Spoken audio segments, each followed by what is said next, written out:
আসসালামু আলাইকুম ওয়া রাহমাতুল্লাহি ওয়া বারাকাতুহু। আমি আজকে আপনাদেরকে একটা বড় ধরনের ঘটনা মনে পড়ছে, সেইটা শেয়ার করতে যাচ্ছি।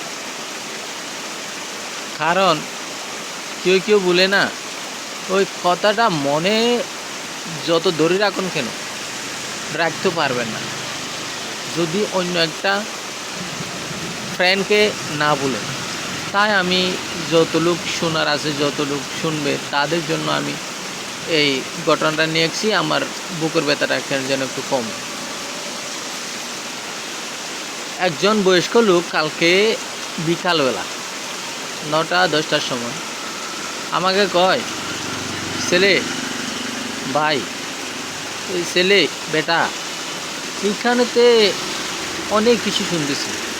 এইখানে সুন্নি নামের একটা দল আছে, ওয়াবি নামের একটা দল আছে। দুই দল মিলে একই কথা কয়। কয় কি, তোরা সুন্নি ওয়াবি দুই দল মিলে কয় তোরা আর্জেন্টিনা, এ ব্রাজিল, এমন কইয়া কইয়া মরিস। এগুলো তো হারাম, এগুলো তো না জায়েজ।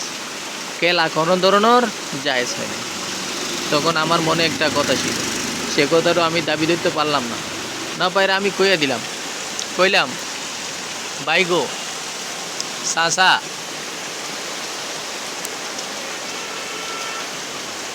এরা তো কই হারাম, আর আমি একটা বলি কোরআনের আয়াত আমি শুনেছি আলেমুল ওলামাদের মুখ থেকে,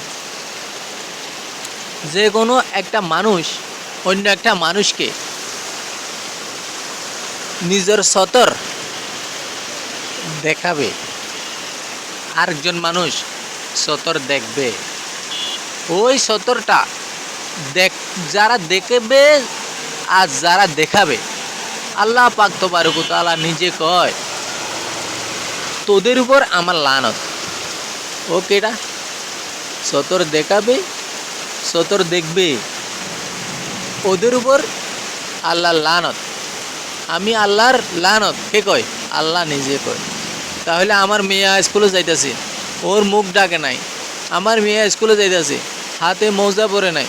আমার মেয়ে স্কুলে যাইতেছে, এই কি ভালো ড্রেস পরে নাই। যে ড্রেস উঁচা নিচা সব কিছু দেখা যায়, যে ড্রেসে নিজের হাত দেখা যায়, নিজের মুখ দেখা যায়, মায়াগুর কতটুক সতর।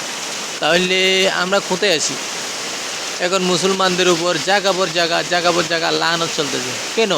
আল্লাহ তো মিথ্যা বলে না, কখনো আল্লাহ মিথ্যা বলে না। আল্লাহ পাকে কোরআনে বলছে, আমি মিথ্যা বলি না। আলেমুলাদের মধ্যে শুনছি, আমি জুটা না, আমি জালেম না, আমি জুটামি করি না, আমি জালিম কথা কই না, জালিমি করি না। কে কয়? আল্লাহ হুদে কয়। তাহলে আমরা আল্লাহ পাক তবারক ওয়া তাআলা হুদে হয়, আমি মিথ্যা বলি না। তাহলে লানতটা আমাদের উপর হইবে। বোরকা পরছে, ও বোরকার মতো না। তারপর এই ড্রেস পরছে, ড্রেসের মতো না। মায়াদের আওয়াজও সতর, এখন ওরা চিল্লাতে যাইতেছে। মায়াদের খবর সবরও সতর, এইটো দেখাইতে যাইতেছে। ও ভাই গো, বোন গো, কোরআন মানো, পৃথিবী কিচ্ছু না। আমার এক কথা বলার মন ছিল, শেয়ার করার মন ছিল। না মানলে আপত্তি নাই, কী করবো, বুকের ব্যথাটা একটু কমাইছি। ভাই রাগ করবেন না। আসসালামু আলাইকুম ওয়া রাহমাতুল্লাহি ওয়া বারাকাতুহু।